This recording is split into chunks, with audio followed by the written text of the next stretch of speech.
Okay, so with us being able to wrap up our coverage over the Batman Nightfall trilogy, I had decided that we should go ahead and cover some smaller events or smaller storylines that DC had given us in the past because when it came to Batman Nightfall trilogy, it was like 84 issues that we had covered for a good few months. I want to kind of go ahead and cover some smaller storylines that you guys may still enjoy. Like, for example, Dark Knights of Steel. Now, Dark Knights of Steel is more of like a reimagining of our heroes in a separate universe in medieval time. And honestly, it was a great idea. Now, if you have been following my channel for a couple of years now, you would remember that I was really hyped in the early days of this series.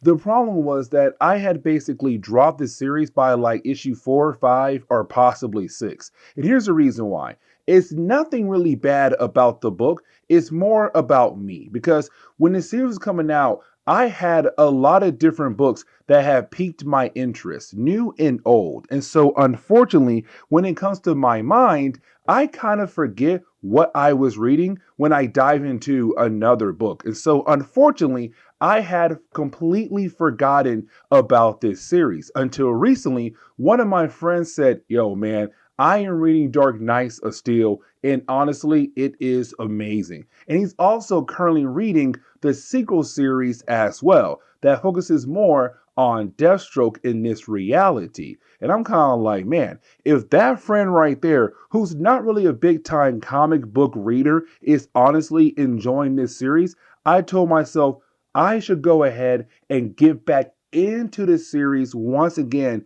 and try to finish it this time. And so for the next couple of videos, when it comes to DC, we're going to focus on this and also a different series as well that I have planned for the channel. And so as we get into the opening pages of the storyline, we do pick up with the origin of Superman. Now, at first, you would think like, okay, cool. With this origin is the whole idea that Kal-El was sent away from Krypton and was sent over to Earth as a way to save his life. And technically, you're half right there. Like, yes, he did come to Earth to save his life, but he did not come alone. He was not sent away. He got on a rocket alongside with his Kryptonian parents. Yes, you heard that right. The entire family was able to leave Krypton behind to come over to Earth. Now remember, this storyline does take place in medieval time. And the reason why I'm trying to make sure you remember that is because when they do arrive on Earth, they are quickly surrounded by a bunch of guards of this kingdom. Now, we're not really told who this kingdom belongs to or what this kingdom is, but either way, for Jor-El, all he wants right now is to get some help for his wife, who's giving birth to Kal-El, Superman. But the problem is, these people are really afraid of Jor-El. The man just fell out of the sky in some kind of aircraft inside the kingdom, and right now acting completely and also dressed completely different from them. But here's the thing, with Jor-El now being on Earth with the yellow sun, of course, his powers activate. And so his heat vision kills all of them off in a matter of seconds. But at least he was able to protect his family, his wife, and his brand newborn son. But now we have to jump over to the Kingdom of Storms. Now, when we do, we pick up with Black Lightning because this is his kingdom. But when we do pick up with him, it's him right now with Constantine. Now, you have young Constantine right now giving us a prophecy of something big coming down the road. And he says, they have stepped onto our world from theirs. The green man waits, fire and blood. Gods are born, gods are killed. Castle crumble, people tear as easily as parchment, swifter than a crossbow bolt, more powerful than castle walls, soaring over moats and fortification. Look up in the sky. And then he stops. And you have Black Lightning as Constantine. What did you see? And he says, the end, our end. But now we have to pick up in the present day, 19 years later, and we pick up with this reality's version of Superman and Batman. Now, we learn very quickly here that Superman is the prince because this is now the kingdom of El, the castle of El. But either way, when it comes to young Superman being the prince of this castle, Batman is his knight. Like he is their main protector of the entire royal family. But apparently for Batman, he's about to leave on a mission to go after a banshee. Now, for Kal-El, he wants to go with Bruce, but Bruce says no because again, they're going up against someone with the powers of magic. They don't know how they could work on Kal-El. He could be easily taken down. Now, for Kal-El, it's kind of like, dude, you're just a regular human being. If you're afraid that their magic could hurt me, then no offense, their magic can most definitely hurt you. But either way, you have Bruce say no, you're the prince, stay here, and you have Bruce and Alfred leave to go deal with this banshee. Now, we do pick up with Batman and Alfred going over to a nearby village. Now, when they do arrive at this nearby village, we're also learning that the Robins of this reality are kind of like Batman scouts, where he needs to be used as a way to collect info on the different people that he's going after, or to kind of figure out what could be happening in that area that could throw Batman off. And we do learn that it's 4 Robins: Duke, Richards, Jason, and also Stephanie. So no Tim and no Damian for the time being, but they were able to collect enough info to locate the banshee inside the village. Now, once you have Bruce being able to confront this banshee, we kind of find out that it's this reality's version of Black Canary. But also, she calls Batman the Bat Prince, which means there was a point in time where Bruce Wayne was a prince of this supposed kingdom. Now, when it comes to Black Canary, she goes ahead and uses her sonic scream. Now, when she does, we're kind of left to believe that in this reality, with that kind of power, Batman should be dead, like completely gone. But apparently, Batman was able to kind of stay together, not get blown away by her power. And luckily for Batman, Kal-El was nearby to close her mouth and to knock her out. But again, how powerful she is in this reality, Batman should be dead, but he's not. And the question is right now, why isn't he not dead? But once you have everyone being able to get back over to the kingdom, you have Kal-El explain that it was him who had decided to join Bruce Wayne on that mission. Now, for Jor-El and Lara, they're very upset about the idea their son went on that mission. And the reason why, because we kind of find out that in the dungeon underneath the castle, you have different people locked up, different people who have powers. Now, of course, in this time period, if you have some kind of power, it has to be magic based, and that's not cool. But at the same time, though, it's kind of like their powers could possibly kill off the entire royal family. Now, we also learn here that for this kingdom, Jor-El and Laurel were not the original kings and queens of this kingdom. It was actually Bruce Wayne's family. Now, we're not really told what happened to them and also how in the world Jor-El and Laurel were able to take over where the Waynes had left off at. But again, we do learn a lot here about this reality. But this is where things begin to go downhill very fast, because we do pick up with Jor-El and also Bruce Wayne having a conversation. Because for Bruce Wayne, he does not understand why in the world where he was able to withstand the attack of Black Canary, that he should be officially dead, or his body be completely broken and also dead still. But you didn't have Bruce Wayne believe that he is cursed. Now, we do see that Jor-El does have something very important to say. But before we are able to see what he was going to say to Bruce, we jump over to a nearby forest and we pick up with Oliver Queen. And this man right here is going to be the assassin, because you have a Green Lantern being able to power up the arrow that Green Arrow is going to use. And so when he does shoot that arrow, we already know who his target is going to be. But to close on the first chapter of the storyline, you didn't have Jor-El explain why the Waynes and also the Els were very close, mainly because of Bruce. And we kind of find out that Bruce Wayne is the son of Jor-El in this reality, which also means that he is the half brother to Kal-El. But then, out of nowhere, that Green Arrow that Oliver Queen had shot earlier hits Jor-El right in the eye, basically killing him off, just like that.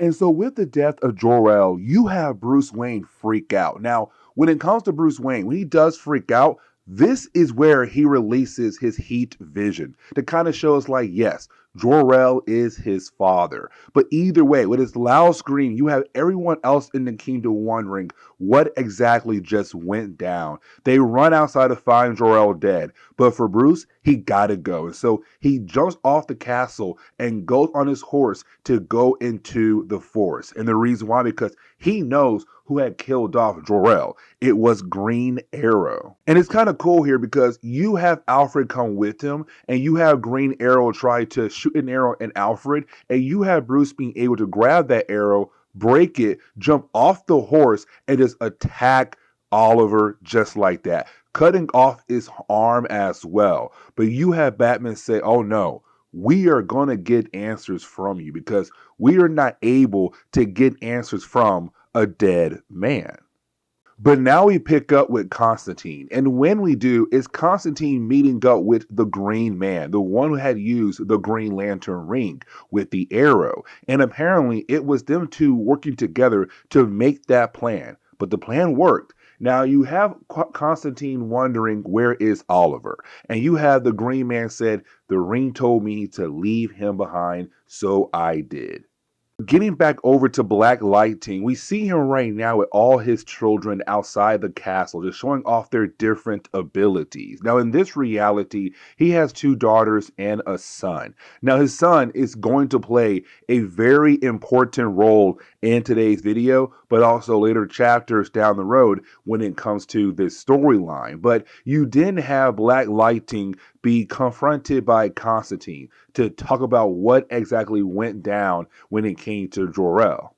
And really, this conversation kind of ties back into the prophecy because you had Constantine say, do you really think that what you did might not lead into what I saw many years ago? But for Black Lightning, it's more of like, listen, there have been many different magic users in their kingdom that had just disappeared. Now, we already know that apparently there is some kind of dungeon underneath the castle of El. But either way, is Black Lightning saying he's going to do his best to protect his kingdom, but also his children as well.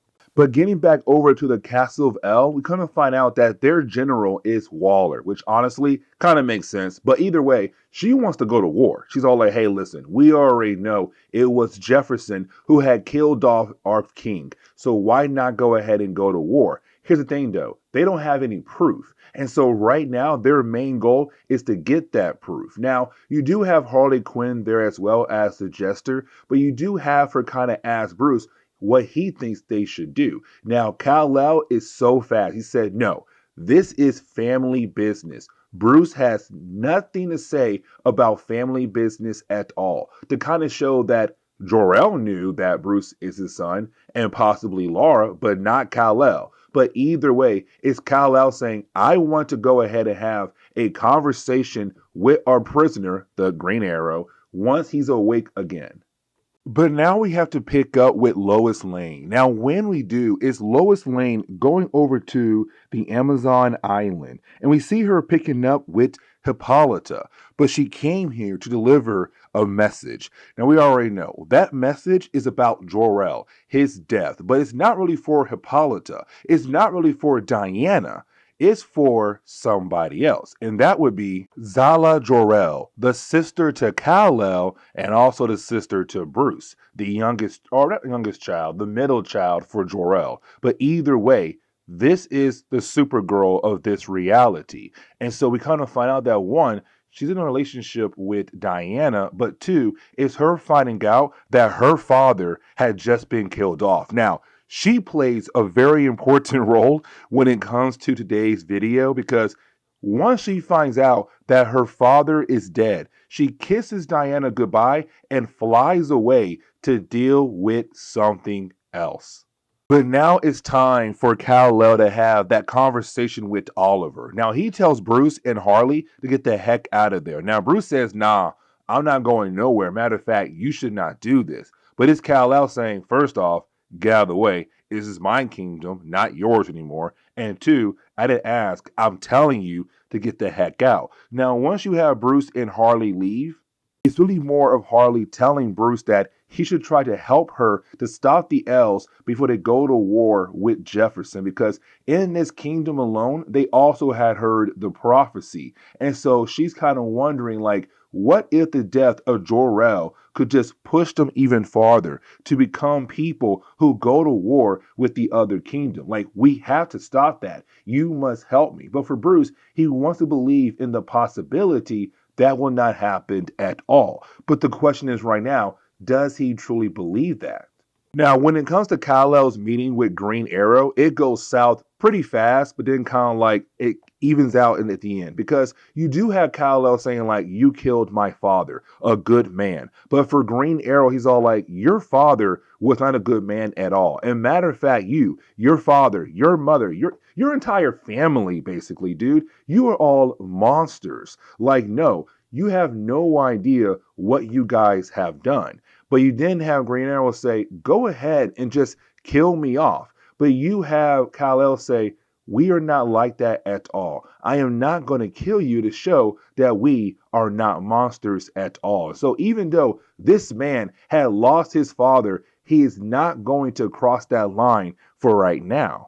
But now we have to close on the second chapter. And when we do, we pick up with Jefferson once again. Now, you have Pierce getting up because he hears a noise. And at first, he thought it was one of his daughters. But then he realized it's coming from his son's room. When he runs over there, hey, it's her again. It's Supergirl. And she has his son because she just knows that it was this man who plotted to kill her father. And so for her, she must take somebody close to him. And so you have her grab his son, and you have Pierce trying his best to use his powers against her. It doesn't matter. One, to her, it tickled. And two, she dropped his son, killing him then and there. And so now it's all like, yeah, there's a war now between the two kingdoms. And the question is right now, who else is going to die in this war? And so as we get into the third chapter of the storyline, we now pick up with something falling out of the sky. And with this falling out of the sky, it's kind of like, okay, this could possibly change things when it comes to the war coming down the road between the two kingdoms. And really, when it comes to the Castle of Elves, they heard that something had fallen out of the sky. But where it had fallen is kind of like the middle grounds, where almost any kingdoms has the right to possess the item that had fallen out of the sky. And so you have the elves say, you know what? Go ahead, Batman. Go out there and see what in the world had possibly fallen out of the sky. And the elves were right to be concerned because we pick up with the Metal Men. And the Metal Men come from a different kingdom, better known as the Kingdom of Magnus. Now, when they do arrive at the location for the item, unfortunately, they are confronted by Supergirl. And you have Supergirl just go ahead and kill all of them. And guys, when I say she kills all of them, I mean she makes sure there's no way that any of them will have the ability to walk away from their battle. Like everyone is just killed. But now we have to jump over to Amazon Island. And once again, we pick up with Hippolyta. Except this time, it's Hippolyta getting word that Jefferson, King Jefferson, is on his way over to their kingdom to have a conversation about the death of his son. Now, for Lois, she does not tell Hippolyta who was the one who had killed off Jefferson's son. Except She will find out very soon. And so once he does arrive, we do learn that he's not allowed to be on the island. And the most likely reason why, because, well, he's a man. And so you have Hippolyta go on his boat to have this conversation alongside with Lois Lane, Constantine, and also Diana, Wonder Woman. And this conversation kind of dives into the whole idea that a war is coming very soon. And the reason why I'm saying that, because you have Jefferson tell Hippolyta, like, hey, my son was killed off and my son died by Supergirl. Now, that is a huge problem. Not just because his son was killed off by Supergirl, because Diana, Wonder Woman, is dating Supergirl in this reality. So to hear the idea that her girlfriend had just killed somebody off, she can't believe it. But in reality, she has to, because this man watched her girlfriend kill off his son. Now, you also have Jefferson asking Hippolyta, if a war does start with the elves, will she be on his side? And of course, she says yes. And the reason why, because their two kingdoms have always worked together. They always have been allies. So no matter what, they're going to work together to fight against the elves. And for Diana, she hates the idea that now her people might fight against the people of her girlfriend. And so she flies away to warn her girlfriend what is coming down the road. But after that conversation, you have Constantine and Jefferson trying to go back home to their kingdom. The problem is that while they are trying to go back home to their kingdom, well, they are confronted by Supergirl. Now, this time, Supergirl is not trying to kill somebody close to Jefferson. Her goal is to go ahead and kill off Jefferson here and now. And the reason why, because she knows that he had a meeting with Hippolyta. And with that meeting, that for sure says a war is coming very soon against her people. So her goal is to go ahead and kill off the king here and now. Now, it also seems like she hates the idea that there are kings in this world at all, because she says no more kings. But either way, she does kill off Jefferson just like that. Bam. He is dead. But he says to Constantine, my daughter, she's now the queen of the kingdom of storms. You must get her ready for the war to come. Now, to close on today's video, we do pick up with, well, Bruce and Alfred as they arrive at the location of what had fallen out of the sky, except when they do arrive at the location, they find the dead bodies of all the metal men. Now, they have no idea who had killed off the metal men, but they also find a piece of kryptonite. Now, of course, we had just learned that Bruce is half Kryptonian, and so that piece of kryptonite, it begins to affect him. Now, Alfred is able to get rid of that piece, but it's also Bruce telling Alfred that he had just learned something very important about his origin. But it's also Alfred saying, like, actually, I already know the big secret about you. Like, let me go ahead and tell you your actual origin story. But that'll be saved for the next video. And so with that being said, guys, please leave me a like down below and subscribe. But guys, I'll see you on the next comic book video.